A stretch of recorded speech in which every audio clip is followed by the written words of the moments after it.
It was like it had traction control or something. It was ridiculous. You put a program on what you want the car to run, and the car's going to do it. It's going to make it up one way or the other. And then for me to go 003 and run out of gas, it's like, are you effing kidding me? So that, by far, my friend, is the most embarrassing moment ever. Wow. Yeah. They're never gonna let you down on that one, huh? Oh no, my dad lit me up for a week for a week straight. So guess what is never gonna happen again. Wow. Yeah. That's a good one though, right? Yeah. So now, if you were able to hit a time travel machine and go back in time, would you do anything differently with your drag racing career? No. Maybe put gas in the car, huh? Yeah. Oh yeah. Well, yeah. There you go. Yeah. But what I'm gonna say, the reason why I say no is because life is a journey. And, I know a lot of people say that, but everything that everyone has done up until now, current day, is why they are where they are and why they are who they are. And for me, the person that I've evolved, the human being that I've evolved into over the course of my lifetime, I couldn't have gotten to where I am today had I not made this mistake, that mistake, or did this great, or did that great, or whatever. And like if somebody, let's say, using your example, if you can use a time machine and undo every mistake you've ever made, you wouldn't be as strong as a person, as wise as a person. You know what I mean? So it's important to make mistakes in life, no matter what it is you do, so that you can better yourself and be a better person in all facets of life. All right. Now, as far as drag racing goes, Paul, do you have a bucket list of stuff you would still love to try in drag racing? Well, a lot of people have said to me, "Oh, we know where you're headed. You're going to pro stock." I don't want to race pro stock. I actually, believe it or not, I love racing in Top Sportsman. The thing that I would love to do is I want to go to different racetracks in the Midwest, racetracks on the East Coast. There's a possibility I may be racing in Gainesville this year. I've been to Gainesville, but I've never had the opportunity to race there. And I have like you being one of my Facebook friends, I have a plethora of Facebook friends that are racers, and to really be able to be in the pits with them, perhaps go down the track against them, which you don't really get to do quite often, because if many of them live on the East Coast, that's where they race. I live on the West Coast, that's where I race. So I would say I would want to race at more racetracks and be able to race against different people. Because sometimes when you're always the number 5 or 6 qualifier, you're always racing that guy in the first round, and it's fun to race different people. Yeah, when you first started saying that, a lot of people think you would want to move into pro stock. I thought you were going to say pro mod. Yeah. No, you know what? I would love, those cars are so finicky and they're so unpredictable. It's like, one wrong split-second decision, and you get in trouble real fast with those cars. I would probably like to go a little faster than what I'm going. Maybe a tenth faster, like 650. That would be fun. I definitely want to go faster than 210. I want to do that. I wouldn't mind going 212. But in order to do that, I would either have to make more power or have a different car, because the car can't lose weight. It's bare minimum 2350. There's no weight in the car, so there's not a lot of options there. So we'll see. We're actually putting together another car. Our former pro stock car, we're converting to a Top Sportsman car, and that car weighs 2,200 pounds, and it's going to have a motor bigger than mine. I'm not going to drive it. Ryan Pretty's going to drive it, but there's a race at the end of the year. I want to say it's It's one of the. I'm not sure what race, but there's a race where there's factory showdown and there's no top sportsman. Well, I've been given the opportunity to drive that car in Comp Eliminator and run A altered automatic, and that car will probably go 640 something in A altered automatic with the engine combination that we're going to be running. So I might be able to go that fast this year, actually. Wow, that should be fun. Yeah. All right, so what's your biggest pet peeve, Paul? In life, Yeah. people that lie. All right, what's your favorite color? Blue. You a cat person or a dog person? Cat. I got 3 of them. So what are the cats' names? Maggie, Molly, and Rocky. They old cats or young cats? Probably older. 10, 8, and 6. Now, do you ever take the cats? You ever take them out to the drag race?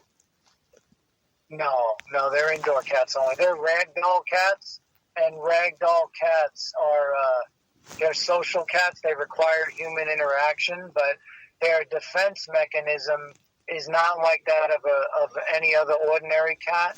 So they're to survive out in the wild would be difficult because they're more of they're very, very domesticated cats. But they're great. They have personalities. They're very dog-like. They follow you everywhere. They want to sit next to you. You call their name, they run to you. They're not ordinary cats. So they're pretty awesome, actually. All right, now if you did not become a drag racer, Paul, what do you think you'd be doing right now? If I did not become a drag racer, I would do what I do now. I mean, that's not what I do for a living. That's just a hobby. But I would run the family business, and I would continue to do the things that I do in my off time, whether it be involved with the kids' soccer team. One of the things I also didn't tell you is I also play hockey. I like playing sports. I play on an adult hockey league team, so I'd probably do more of that if I didn't if I wasn't drag racing. I'd probably play more sports, be more active. I like to be very active. No. I literally go 200 miles an hour in my head every day. Yeah. And that's the way I live my life. I'm out of control with energy. In fact, I've been sitting in my truck the whole time we've been talking, and I'm shaking my legs because I'm going crazy. I'm ready to go somewhere. Let's go. So how old are your grandkids, Paul? 5 and 2. The boy's 5 and the girl is 2. So any possibility of a junior dragster out of any of them? Yeah, there is a possibility. My grandson is a little speed demon. He has no fear. And his sister, the apple didn't fall far from his, and she has no fear. She's 2 years old doing things that 5-year-olds do because of her brother. It's pretty funny. Yeah, neither of them have any fear. That's cool. Yeah. All right, so now what would you consider to be the fondest memory of your drag racing career, Paul?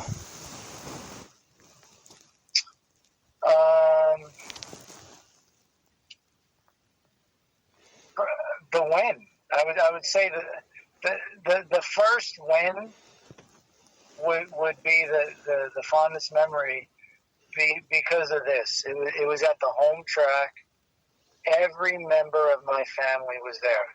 My kids, my grandkids, my son-in-law, my mom and dad, people, employees of ours, because it's the local event. So the winner's circle picture had a lot of people in it, and that hangs on the wall in my home gym, and pretty special, pretty awesome. Memory of a lifetime, huh? Oh yeah, without a doubt. Now, if people are listening to the interview and they want to, come see where you're going to be racing at, what's the best way to follow you? I would say I do mostly Division 7 events, all the, Vegas, Arizona, Pomona, Sonoma.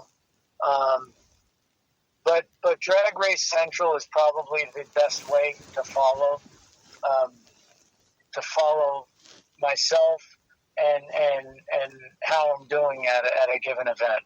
That's what many of my friends and family members do. The ones that they can't make it out to the event. Yeah, Drag Race Central is a great place. Plus, if you're really into racing, NHRA TV is awesome because you pay the one-time fee and you can watch every race, at least on a national level. And if people do come out and see your race, they should definitely stop by the pits and say hi to you, right? Oh, absolutely. The pits are open to everybody. And, for me, I love nothing more than seeing people, taking a picture with them, letting them take a picture by the car. It's awesome. Awesome feeling. Now, do you throw a lot of people in the seat of the car so they can take pictures and stuff like that? Say that one more time, I'm sorry? I said, do you throw a lot of people in the seat of the car? I actually have done that. I have done that.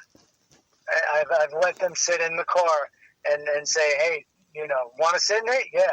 And that is quite the memorable experience for the person that gets to do that, because there's not a lot of people that allow that.